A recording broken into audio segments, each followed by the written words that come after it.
La question se pose plus.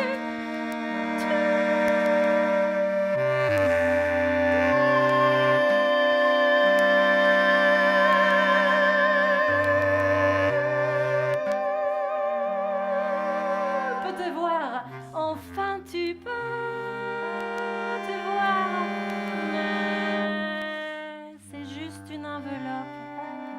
Tu penses, est-ce que tu peux avoir un seul cerveau dans deux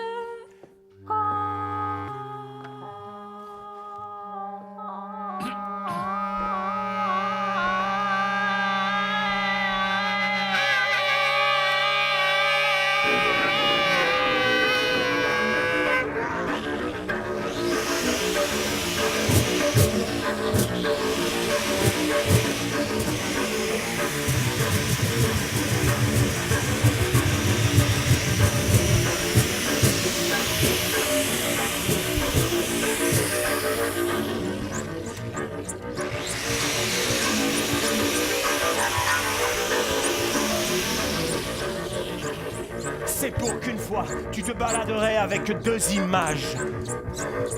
Tu te rencontrerais parfois. Chacun éprouverait ses propres sensations, mais qui seraient toujours vécues et senties par une seule conscience.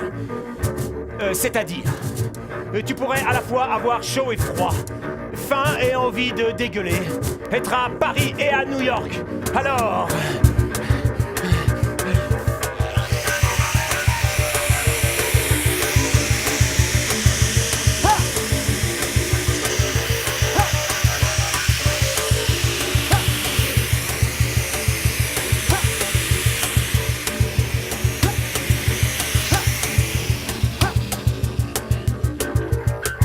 l'éprouver en même temps.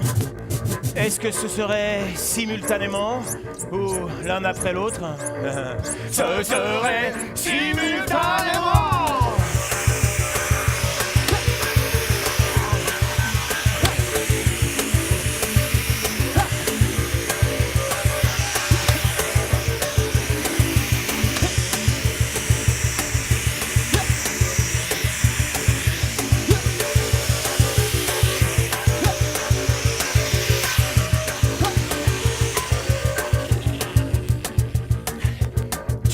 Deux images à la fois.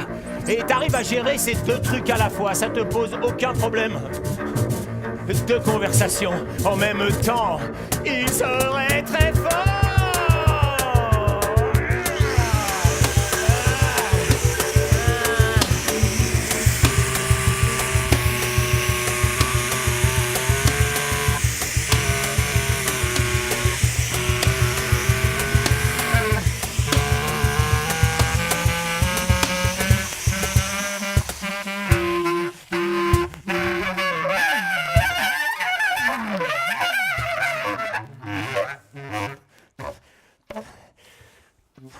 L'intérêt, c'est que tu te donnes une idée de l'un à l'autre. Il me dit, donc je me dis, il n'y a pas du tout de conflit entre les deux, puisque c'est moi, et ça,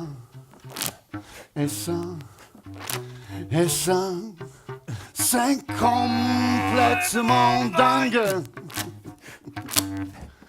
Du coup, je vais me rencontrer. Dans 3 jours, je vais me voir. Je m'attends à l'aéroport.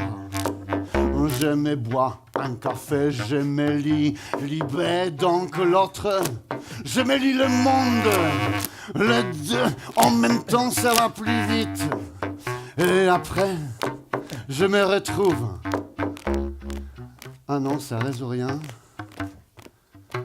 Est-ce que les deux corps ils vieillissent en même temps? Et l'autre, s'il a un accident, il sera obligé de se reprendre en photo dans la glace et tout le temps. Ah, c'est dur. Ça peut marcher. Ça peut marcher. Ça peut marcher tant que je ne me sépare pas, que je marche la main dans la main avec moi-même. Avec moi-même, que je mange les mêmes menus, que je pratique les mêmes sports. C'est pas comme des jumeaux, c'est pas comme des jumeaux. Je suis moi, un seul en étant deux. Je suis moi, un seul en étant deux. Et donc il y aura toujours un bout que je pourrais pas avoir de moi-même. Donc il y aura toujours un bout que je pourrais pas voir de moi-même. Il y a toujours